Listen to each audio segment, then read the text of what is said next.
Hello, my friends.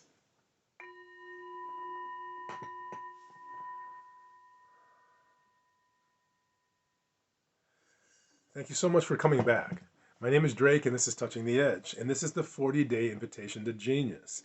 And I'm really, really excited because we only have 10 days left. This is day 31, and this is also one of my favorite days, which is Books on Thursday. And so I'm so excited to be able to share some of my favorite books, or at least books that have meaning to me. Not necessarily always my favorite, but usually. And so I want to show you just a few books real briefly. One is the Hagakure, one of my all-time favorite books. The Hagakure is the medieval guide of the samurai, and the samurai are a huge influence in my life, especially this particular book. You know, the dedication that they had. I mean, I'm not talking about in terms of being, fighters. I'm talking about their dedication to to fulfilling what they felt their mission was. They had this idea that if you were not committed enough to get one more thing done after you died, that you weren't really committed. And I loved the spirit of the samurai and what I have learned from the study of the samurai, particularly that book, and also, by the way, the movie Ghost Dogs. That movie also had a big influence in my life. Another book I would like to show you is John Steinbeck's Travels with Charlie. John Steinbeck was my favorite author in high school.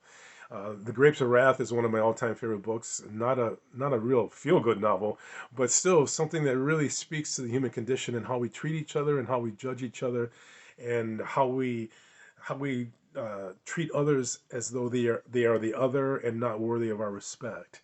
Uh, Travels with Charlie is a very interesting book because he wrote it at a point of his life that's similar to where I'm at. He wrote it when he was 58 years old. I'm 57. Reading it as a young man in high school and reading it now, I'm reading it right now again, is very, very different. It's really great for me to see the world through the eyes of a great writer at the same point of their life. Another great book, one of my favorite books too, is the Zinn teachings of Bodhidharma.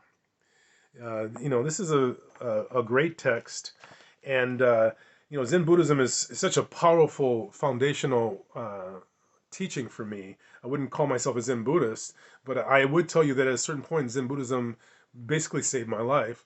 Excuse me, saved my life and gave me a sense that there was hope when I felt hopeless. Something that really connected me to the beauty of the moment and how I was not defined by the dominant powers around me. So, really, really great book. Bodhidharma supposedly brought again Zen Buddhism from India to Japan, and really is sort of like the foundation of Zen Buddhism. Another great text. Now, this is Tibetan Buddhism, and this is also a really, really huge text for me.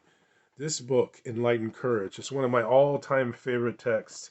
It's really about the 7-point mind training, and it has what's called the root text. I have an angel card here, freedom, and it really points to the root text.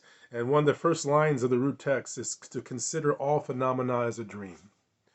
I put that out, recently. Row, row, row your boat gently down the stream. Merrily, merrily, merrily, life is but a dream. I didn't write that, by the way. But row, row, row your boat gently down the stream, about the flow of life. Merrily, merrily, merrily. It's not happening to you, it's happening for you. Rejoicing. Merrily is something you do.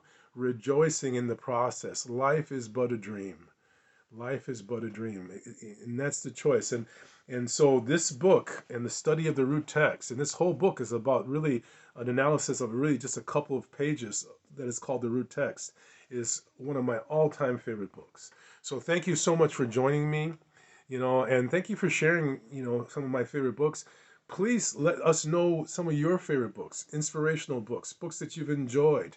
It could not even necessarily just books, even TV shows, movies, things that inspire.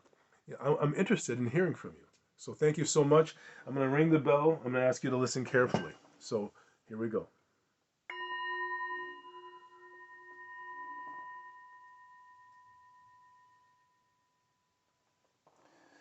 I want to thank you so much for joining me.